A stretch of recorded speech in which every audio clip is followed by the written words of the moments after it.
Killing Eve episode, I couldn't care less which. If I'm honest, it's the next episode. What was it, episode 6? I think it was episode 6. I'm resolutely disappointed. Some people have been saying, waiting for your Killing Eve review. I'm getting more and more frustrated with this series. What do you think?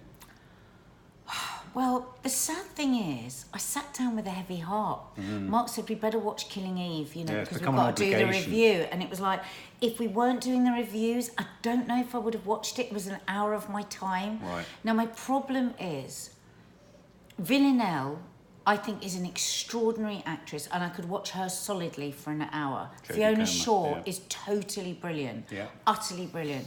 My big problem is Sandra Oh. Same. And the writing. It's fallen to pieces. It's totally the fallen whole to thing pieces. is totally bloody ridiculous. Yeah. I mean, how come we now have the psychopath that we look at each other all the way through it And and go, go, are we hang on watching a the minute, scene where they're sat have we together? missed something? Yeah. There was a search for a sociopath Called the who was Ghost. murdering people. No, I'm talking about Villanelle. That was murdering people left, right, and centre. This is where we started with this story. I know. We've now got to the stage where They're a having phone coffee call together. happens, and then they all hang out with each Well, other. they're all sat in the same room talking to each So other. I don't care because I don't believe. So I don't care in everything. No. There are lovely moments which Mark has very brilliantly jotted down in note form. Thank God for you, because honest to God, it washes over me. And I think we should talk about those moments. Yeah. But as a whole, you've lost me because I don't believe that in the storyline. Well, I'd go further. I'd say I think this is the problem. And having worked in television, this is one of my intolerances and why we're trying to turn our backs slowly on broadcast telly.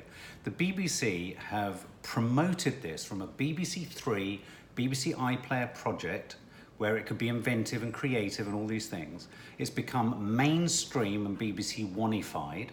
And in the act of doing that, what's happened is everything that was subtext and everything that you just gleaned or was inferred and all the disconnections that added a richness to the plot and the thematics and all of the kind of what, they've explained. It's becoming like, a slightly stylish BBC drama that's... Well, sometimes some of the lines remind me a bit of EastEnders, where you just go, oh, I'm going to fill in all the gaps here with one line because we've got no time to film anything else. And I'm just like, really? I mean, from such a complex tapestry of gorgeousness, which was what the first series was, to something that's just a bit pedestrian. And what I'm doing is, whenever I write notes, I'm writing notes down to actually find all the good points. But when I'm so driven by how bad something is, one can't help but comment on it, because that's the point of reviewing and being a critic of some form.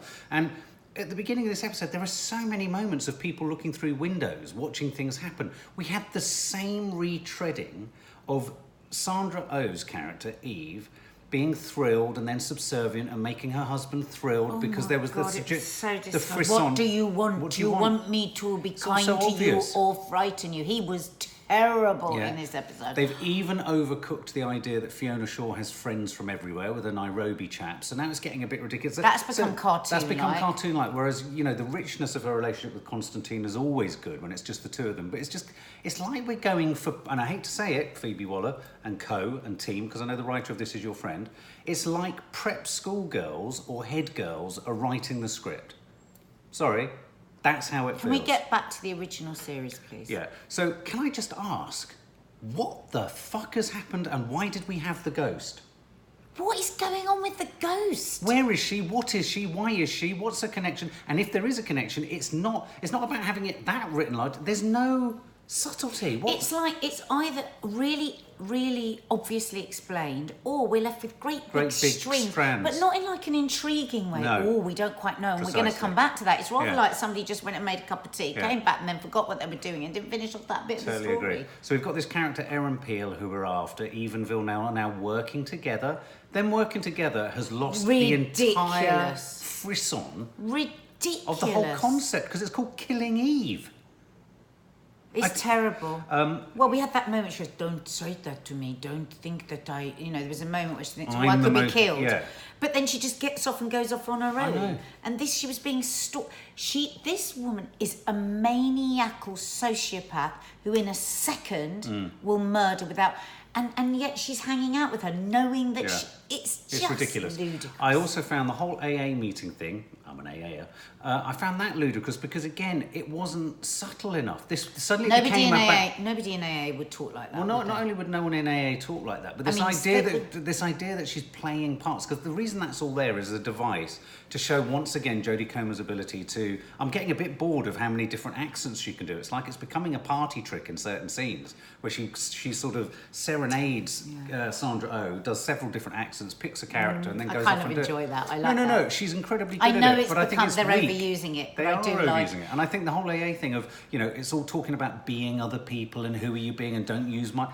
It's too obvious. Well, her character says that, Sandra Oh. She goes, but I'm faking who I am anyway. Yeah. I mean, the whole thing was. What do you think of her throwing the chaperone also, what under about the truck? AA leader going, and the whole thing about AA is, and I really did take umbrage with that, because imagine if somebody's thinking about going to AA and they see that and think, people are going to take the piss out of me. Well, that wouldn't happen. Well, A, people don't laugh at you. B, you can't answer back to each other, so there is no conversation. There's no sharing. Somebody speaks and then the next person speaks. Nobody goes. I mean, that will have put people off going to AA. Absolutely. And I bet AA are absolutely furious with that. But then the woman that she's connecting with, who's the daughter of Erin Peel, who they're trying to get to, what did you think of them throwing the strange chaperone who kept bringing the daughter in? Do you remember? She threw her in front of a truck or a bus and she was just looking. Like that bit? It was good, but again... But even he is too evil for words. He's too evil for words. Well, her brother, who's hired the chaperone. Oh, right. I mean, all of that is just cartoon-like. I don't care His about him. His character is so... he could almost be going...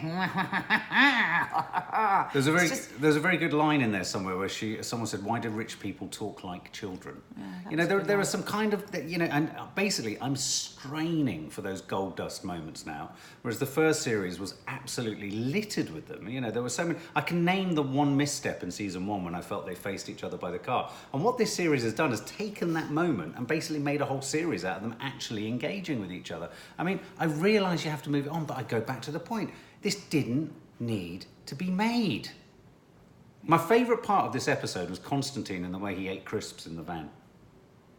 Whilst they were listening to her. I thought he was... No, you know what I really laughed was when Jodie in the Villanelle in the AA meeting actually told the truth of how bored she was and how she's just trying to fit. I thought that was stupendous. I thought it was really well written. Yeah. And she absolutely... I was holding my breath through that because, oh my God, that was good, Mark. That was so good. So why have the wheels come off this? I don't know. What would your A&E, I mean... It's the writing. Is it rating as well? I don't know. It's the writing. The writing is just... It's weak.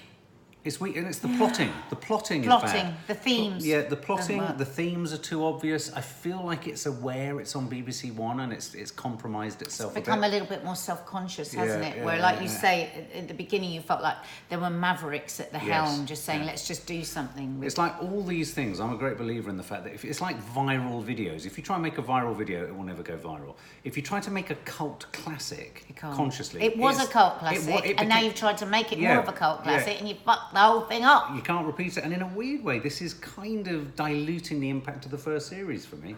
I mean, it was great. Yeah, because now we're going, was the first series any good? And then of course, so we got through all this. She meets Erin Peel, who's the brother, is he, of the girl that she's met at the Amy. I presume her mission is to kill him. I couldn't care less. That's the problem. Because we were saying, why is she in him? Who's the guy that was filming him? Who was the guy in the pothole? It's not his dad. It looked exactly like the guy that she met. But, that we know his dad was killed by the masseur who put something under his toenail. Yeah. I mean, we just didn't know what was going on. No. And so she goes to a kebab shop. She looks at a kebab, and we can only assume that Erin Peel is going to end up on the kebab skewer. No, it's those two girls that are crossing the bridge. So why is she killing them? Because she needs to feel something. Right. And she's going to turn them into Donnas. Yeah. Well, it's funny if their names were Donna and Sheesh, wouldn't it? What's your name, Donna? What's yours? Oh, Sheesh called Donna. So she's going to turn two women into kebab. Sorry. So that was, when I looked up and said, "What? Why?" Nadia said it's a cliffhanger, and I said I was bored. Thing is, for me, I'm always lost when whatever story, whether it be in a book, in a film, if it's not rooted in truth. If I can't even comedy, even like a rip-roaring comedy, I've got to feel the truth of the people. And it's lost that. It's lost my respect almost. Do you know what I mean? I hate to say it, I feel like, not that I'm going to open the whole can of worms of Miranda Hart, I know a lot of people like her and a lot of people don't. I do think this is the danger of lauding one person as a talented... It's like Phoebe Waller-Bridge puts her name to anything, it's got to be good.